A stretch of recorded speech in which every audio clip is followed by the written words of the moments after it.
Hey there, you guys. What's going on? Jacqueline Jax from AVA Live Radio. So I'm sitting here having a little coffee and chilling out. Wanted to come and answer some Q&As because there's so many questions that I have been receiving from people about music marketing. And I thought, maybe I can shed some light on some things that we are using here at AVA Live Radio and advising some of our mega fan base builder program members, because we do have a program that teaches you how to market your music and turn it into an income at AVA Live Radio. But maybe these tips are going to help you either way. So like, if just even if you're not a musician, say you're a producer, well, producer's a musician today, but like a label management team, or maybe you're just somebody that wants to build a brand on social media. You've no doubt you're here because you're trying to learn more and you're trying to figure out what's going to be something that's going to be very helpful to you. I want to talk about hashtags first because I still notice that a lot of musicians do not use hashtags.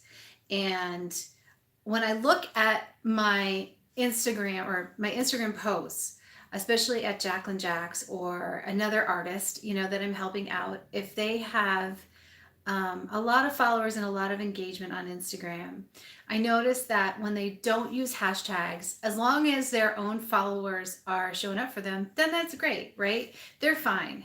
However, they're not really going to get discovered unless they use hashtags. So, sure, some of them use less than 30 hashtags, but if you really want to improve discovery, you should be using hashtags on Instagram. And I think that's going to start out my tip, because if you have really good posts, like if you have quality posts, not just a bunch of posts every day, if you put up like one really amazing post every day, like a video or a great quality image or something that offers value in the description as well, and you choose hashtags for that post that are relevant to it, like that would seek and find the best audience for you. So whatever genre of music it is or whatever the post is about, try and think or do a little research beforehand of some hashtags that you think are really going to help you find your audience for that post, right? And the trick is if you have a post that you're putting on there that is in your niche and it has to do with something you really, really like, then you are not calling me out of this video right now, are you? All right, I just want you to shut that door. That's the way it goes around here. All right, so what I was saying is hashtags. Then as long as the post is relevant to you and to your music brand, as long as the post is something that is going to resonate with the audience that you're looking for, then find those hashtags and put them on there. Now, when I look at the insights, now I have like a business account, right, on my personal page, and I go to Instagram. So what happens is I open Instagram. Oh, I hope you have a business site, because if you have a business site, then you'll see this. And I look at one post. So say I just take my last post, for instance. All right, we're going to go check it out. Is Instagram freezing just for me, or is it for YouTube? Okay, so I'm pulling up my last post. Below it, I have this little button called Insights. So I raise the insights and it says Post Insights, and it gives me the amount of hearts, likes, engagements, and stuff like that. If I look underneath it, it's got some more information that I can scroll down on. And one of the things that it says is impressions. Now, impressions are like how many times people have seen that post. So this one post has been seen by 2,296 people. People on my home page have seen it 1,773 times.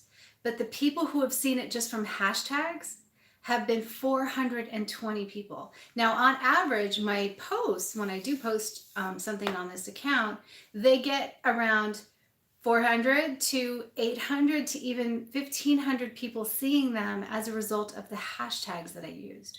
So that tells me that if I didn't use hashtags on my Instagram posts, that all those people wouldn't see that post.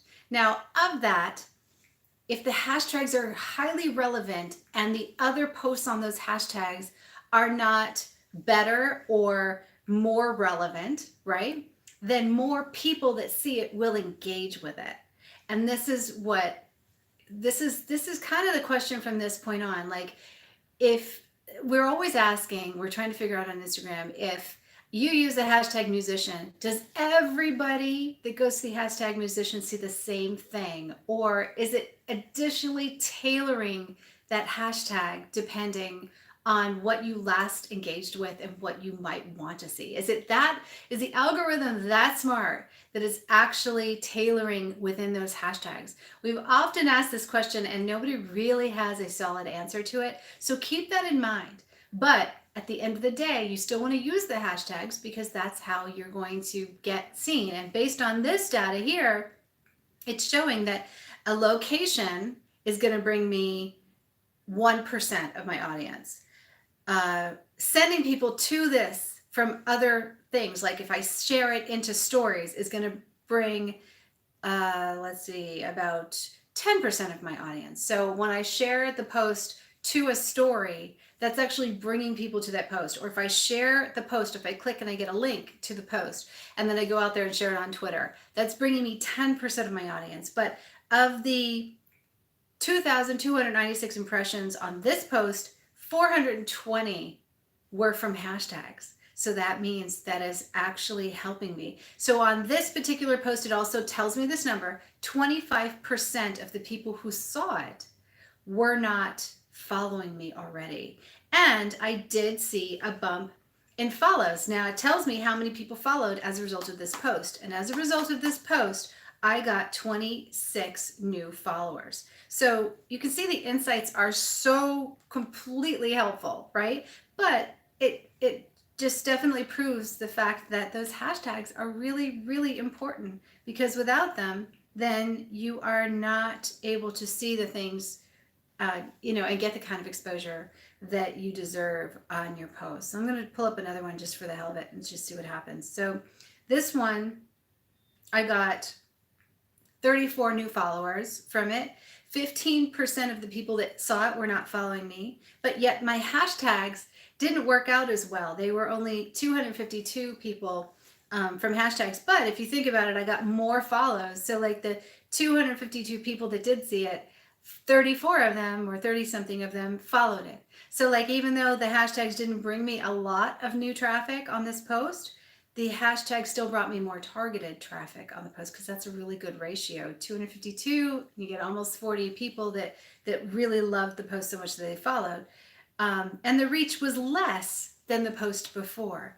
Probably based on, if I were gonna look at it, probably based on the time of day that I posted, because a lot of times I will not set these up to post at the right time, and I will just post them when I have a time, but they would have performed better. So if I were going to be more strategic, what would I do?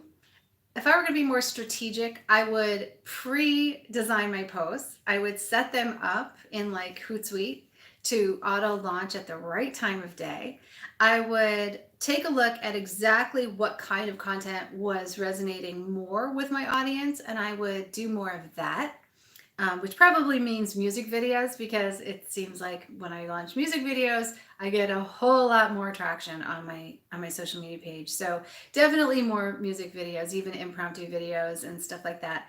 So if I had time and I was really going to work this Instagram algorithm really hard, that's what I would be heading for to improve my own page. Now, time, availability, and the will to do it is a whole different thing, and that's just how it goes with your social media. But at least you know what I would do if I were going to improve. And I did see like a lot of following. Like at one point, I was getting like at least 100 new followers every week or every like 3 days that I was active on Instagram.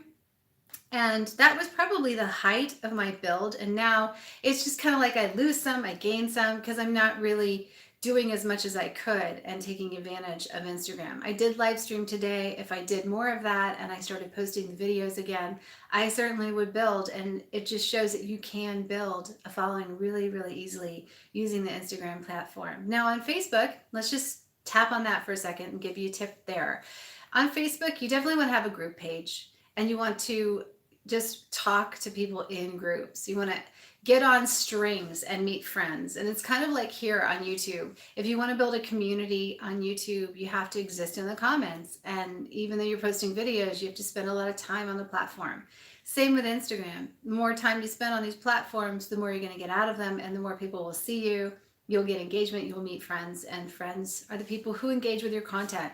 Another thing I noticed that people are doing on Facebook that is really great is sharing things that have to do with your community and your page. So, in other words, if you have a music page and you're a band and you're a rock band, what kind of music identifies with your audience that you can talk about? Where can you find common ground with them? Because a big thing is getting people to engage on your posts.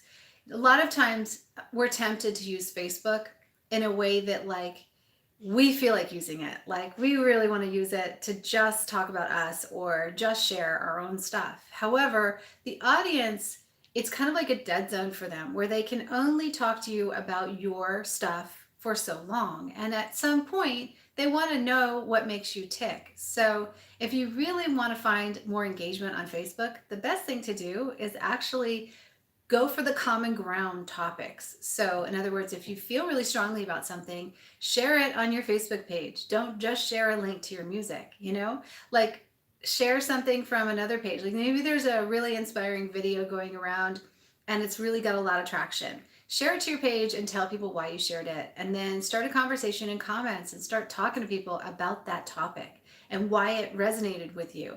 You'd be surprised. I bet you that post wins on your Facebook page. And so therefore, now the people that engage with you on that post are going to see the rest of the post. But then don't use the second post to be able to like bulletin board them and spam them like crazy. Because the minute they don't engage with that post, it just shows you that's not what people are talking about on Instagram. And a lot of people, they just want to jump on social and just use it for what they want to use it for instead of using it for something that's really valuable. You know what I mean? And I think that's like a big deal on Facebook. Another way that you can get more weight on your posts is if you share it to your personal page and it is something of value, then you could also share that. Like say you put up a selfie of the band or like a really cool video from your latest gig. Then you go ahead and share it to your group page and now you're going to see your numbers go way up. And if everybody in the band shares it from your Facebook platform page for your band and they share it to their personal pages, you're going to see that number go way up too. It's not spamming people, it's just sharing something that's already existing on your page, and that's a way to keep it going.